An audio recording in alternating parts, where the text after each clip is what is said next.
Dans le langage courant, un pêche, c'est un sommet. Mais il y a en Lot-et-Garonne en tout cas, et peut-être dans d'autres secteurs du Quercy, une différence entre les pêches et les tucs.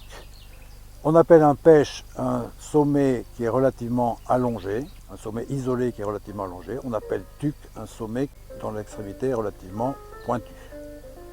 Nous sommes au Pêche de Berre, le point rouge sur la carte, et nous allons vous montrer les relations entre les vallées à la confluence du Lot et de la Garonne et les plateaux environnants.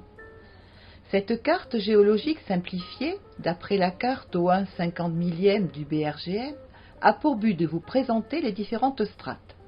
En rose, ce que l'on appelle les molasses fluviatiles. En jaune clair, les calcaires blancs de la Genée. En jaune plus foncé, les marnes à huîtres ou marnes à ostréa. Et enfin en orange, les calcaires gris. Alors, si on regarde le paysage qui est ici, donc on a ici la confluence, je crois, du Lot et de la Garonne, Pierre. Voilà, c'est tout à fait ça. C'est le lieu emblématique du Lot-et-Garonne, c'est-à-dire l'endroit où la rivière Lot rejoint la Garonne. Et alors, les plateaux en face que nous voyons là-bas, on a une largeur relativement importante. Tout ça, ça a été occupé? Ça n'a pas été occupé par le Lot, ça a été creusé par le Lot dans les terrains qui existaient précédemment. Donc ces terrains que nous voyons en face, ce sont les mêmes terrains que nous retrouvons ici au Pêche de Berre. C'est ce qu'on retrouve sur tous les plateaux. Tous les plateaux qui nous entourent sont tous pratiquement au même niveau et correspondent au même terrain. Donc il faut se dire que la vallée ici était pleine de sédiments. Les sédiments ont été emportés en fait par les différentes périodes, alternantes périodes glaciaires et de périodes de réchauffement. Donc ces sédiments ont été emportés pendant les 2 derniers millions d'années par le creusement par les 2 rivières. Nous sommes au bas de la pente de la route qui monte au Pêche de Berre, après le premier grand virage. Et on peut se rendre compte de l'intérêt des renards, des blaireaux et autres mammifères qui creusent des terriers pour le travail du géologue. En effet, si je vais gratter au fond de ce trou, j'obtiens la roche qui était en place.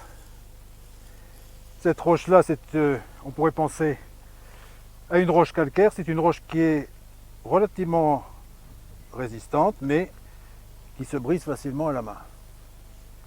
Si je regarde dans le détail, des petits grains très fins, tout ça, ça part en poussière. Tout ça, c'est de la taille des grains de la roche.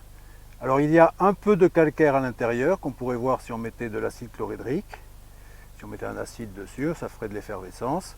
Mais il y a des éléments résiduels qui ne sont pas du calcaire, qui sont des grains de quartz, de feldspath et de mica, de l'ordre de quelques dixièmes de millimètre de diamètre. Ces grains ne sont pas du tout usés. Ils proviennent du Massif central. Ils correspondent à des épanchements, des écoulements d'eau très rapides qui, en provenance du Massif central, ont transporté des éléments détritiques, c'est-à-dire des éléments solides, jusqu'ici. Bon, nous sommes ici devant la première barre rocheuse que nous trouvons en montant au Pêche de Berre. C'est une magnifique barre rocheuse de calcaire blanc. Et comment sait-on que c'est du calcaire? Alors on sait que c'est du calcaire parce que le calcaire est formé d'un minéral, la calcite, qui réagit avec l'acide. Lorsqu'on verse une goutte d'acide sur du calcaire, il se dégage du gaz carbonique. Ce calcaire est appelé localement le calcaire blanc de la Genée parce qu'il est de couleur relativement claire.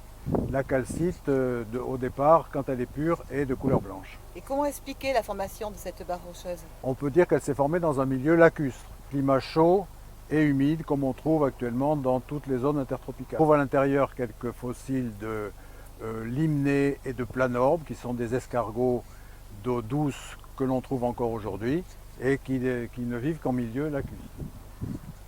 Nous sommes dans le dernier virage avant le sommet du Pêche de Berre.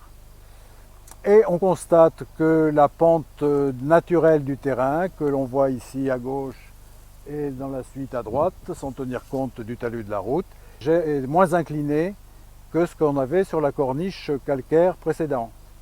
Ça signifie que le terrain a moins bien résisté à l'érosion que le calcaire qu'on a vu juste avant. Alors comment expliquer justement cet aspect friable que l'on retrouve ici?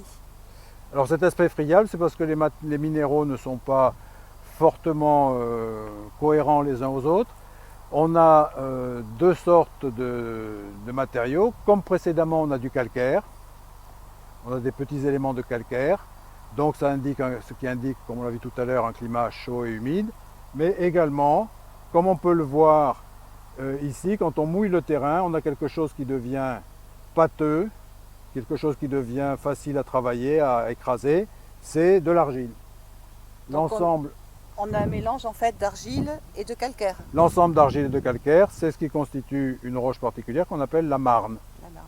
Et comment ça s'est formé alors? Est-ce que c'est un aspect lacustre ou Alors, autre? ce qui va nous renseigner sur l'origine, les conditions de formation de ce matériau, c'est le contenu fossilifère. Alors, ici, on a quelques petits éléments qu'on a pu ramasser dans la marne. Et sur un autre affleurement, on peut trouver la même chose, mais dans un calibre un peu plus important. Ce sont des huîtres. Ce sont des huîtres, effectivement, que l'on trouve ici. Ce qui veut dire Voilà, ce qui veut dire que le niveau de la mer est monté et la mer a envahi le territoire jusque un petit peu plus loin qu'ici. que nous avons ici, c'est bien le calcaire gris que nous avons sous nos pieds. Tout à fait, c'est le calcaire gris qui est sur le sommet qui a protégé le sommet de tous les cotons environnants et qui constitue une couche de 1 à 3 mètres d'épaisseur. Et c'est un calcaire qui est très résistant apparemment. C'est un calcaire résistant qui a été utilisé beaucoup comme matériau de construction. Vous voyez, on a des rainures qui sont creusées dans ce calcaire là. À l'origine, c'est quoi? Alors il faut s'imaginer qu'au départ, le calcaire, c'est une vase. C'est de la boue qui se dépose petit à petit, très finement. Et dans cette boue, il y a de la végétation.